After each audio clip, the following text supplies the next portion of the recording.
दोहरी जिंदगी इब्तिदा से आज कल इंशे सीरियल 10वां इंशा शारिक अली। मेडिंगले के बाग में झील के किनारे बैठे हम प्रोफेसर हरारी से गुफ्तगू कर रहे थे। प्रॉफ बोले, साइंसदानों का ख्याल है कि हम इंसानों में पिछले 30,000 बरसों में कोई जज्बाती, जहनी और जिस्मानी तब्दीली नहीं हुई है। गोया 30,000 साल पहले का इंसान बिल्कुल हम जैसा था। ये वो जमाना था जब हमारे जहनों में शऊरी इनकलाब बरपा हुआ। समझने की बात यह है कि उस दिन से लेकर आज तक हम इंसान दोहरी हकीकत में जिंदगी बसर कर रहे हैं, वजूदी और तमसीली हकीकत में एक साथ। वजूदी हकीकत, मैंने सवालिया अंदाज में दोहराया। बोले, वजूदी हकीकतें हमारे शऊर से बाहर भी अपना वजूद रखती हैं, जैसे दरख्त, दरिया, पहाड़ और इंसानी जिस्म वगैरह। जबकि तमसीली हकीकतें हमारे इज्तिमाई शऊर में तो मौजूद होती हैं, लेकिन इंसानी शऊर से बाहर उनका कोई वजूद नहीं होता, जैसे कौमियत, मजहब, मईशत, मुल्की कवानीन, जमहूरियत या कॉरपोरेशन जैसे गूगल, टोयोटा वगैरह। कुछ और वजाहत।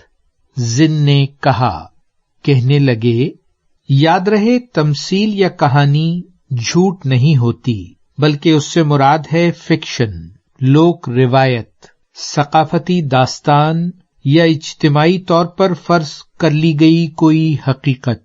तमसीली हकीकतें बहुत सी सूरतों में इंसानी मुआशरे के लिए बेहद कारआमद होती हैं। किसी मफरूजे को इज्तिमाई तौर पर सच तस्लीम कर लेने से बाहमी राब्ता और मुआमलात का तय करना आसान हो जाता है। मईशत, निजाम हुकूमत, करेंसी नोट, कौमियत और मुल्की सरहदें बेहद कारआमद लेकिन महज इज्तिमाई तौर पर फर्ज कर लिए गए सच हैं।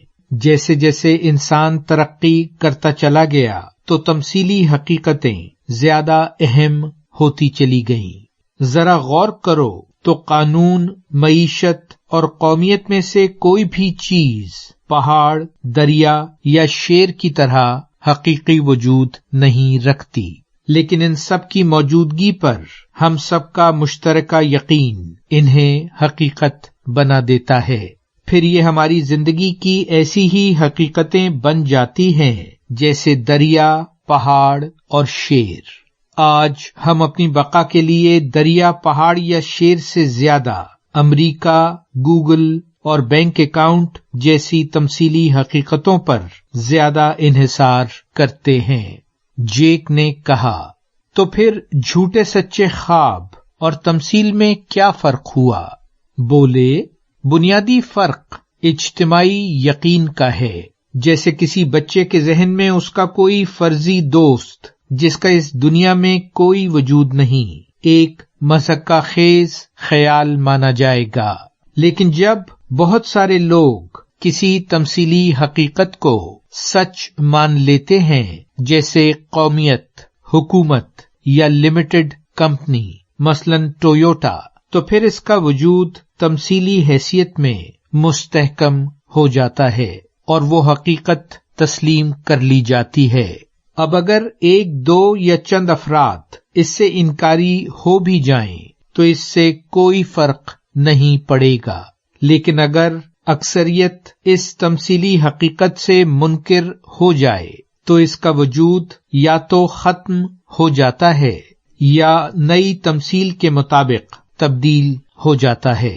अलमिया ये है कि इंसान और उसका सुखी रहना, जो कि असल वजूदी हकीकत और सच्चाई है, इसी तरह की तमसीली सच्चाइयों की भेंट चढ़ जाता है। फिर ऑरेंज जूस का बड़ा सा घूंट लेकर बोले, उम्मीद अफजा बात यह है कि तमसीली हकीकत को सच मान लेने से पैदाशुदा इज्तिमाई रवैया बुनियादी फर्जी कहानी को तब्दील कर लेने से तब्दील किया जा सकता है। वक्त के साथ अगर कहानी तब्दील हो जाए या कर ली जाए तो रवैया भी तब्दील हो जाएगा। کیونکہ ایسا رویہ جینیاتی مجبوری یا وجودی حقیقت نہیں ہوتا۔ گویا شعوری حقیقت ہم انسانوں پر وجودی اور جینیاتی حقیقتوں کے شانہ بشانہ اثر انداز ہوتی ہے، جبکہ دیگر جانوروں کا رویہ جینیاتی اور وجودی حقیقت کی قید میں ہے۔ انہیں رویے میں تبدیلی کے لیے جینیاتی تبدیلی کا انتظار کرنا پڑتا ہے، جسے کئی لاکھ سال درکار ہوتے ہیں۔ میں نے کہا، تمثیلی کہانی میں تبدیلی کی کوئی مثال؟ بولے، مثال کے طور پر ٹویوٹا کمپنی۔ اگر ہم ٹویوٹا میں کام کرنے والے تمام افراد کو نیست و نابود کر بھی دیں تو بھی ٹویوٹا کمپنی قائم رہے گی۔ اس عمارت کو گرا بھی دیں جس پر ٹویوٹا لکھا ہے تو بھی ہم اس کا وجود ختم نہ کر سکیں گے، کیونکہ وہ ایک وجودی حقیقت نہیں، قانونی تمثیلی وجود ہے، اور ہم اسے قتل نہیں کر سکتے۔ ہاں، کسی جج کا فیصلہ یا قانون میں تبدیلی اس کا وجود مکمل طور پر ختم کر سکتی ہے، اور یوں وہی عمارت، اس کے ملازمین اور بنائی ہوئی کاریں نئے نام اور نئی قانونی حیثیت اختیار کر لیں گی۔ گویا ہم سب کی باہمی رضامندی اور قانونی دستاویز پر لکھی اس رضامندی کا اظہار اور اس تمثیلی وجود کو حقیقت مان کر پر اعتماد سرمایہ کاری ٹویوٹا کمپنی کا تمثیلی وجود ہے۔ جاری ہے۔ ویلیو ورسٹی، شارق علی۔